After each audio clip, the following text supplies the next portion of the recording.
আপনারা জানেন গত শেখ হাসিনা গভর্নমেন্ট ফল করার পরে আমাদের প্রতিবেশী দেশ বাংলাদেশে যে হিন্দুদের উপর অকৃত্য অত্যাচার চলছে এবং আমাদের যে ইসকনে যে প্রভু আছেন ওই প্রভুকে আজ পর্যন্ত জামিন দেওয়া হয়নি।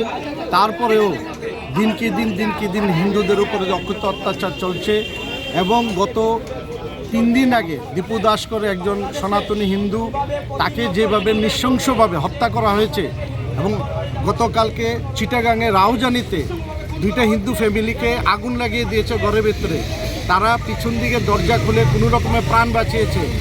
আজকে আরও ঘটনা হয়েছে মৌলভীবাজার এবং সিলেটে।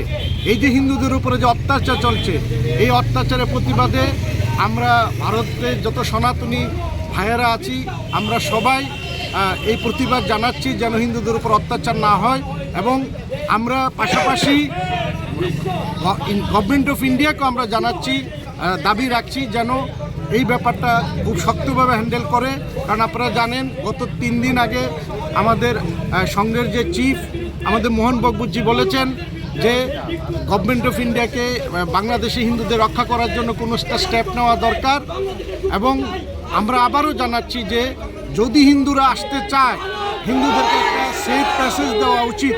বিশ্ব হিন্দু পরিষদের দাবি সেটাই থাকবে। এই ব্যাপারে সমস্ত সনাতনী সমাজকে একত্রিত করার জন্য আজকে আমাদের এই র্যালি।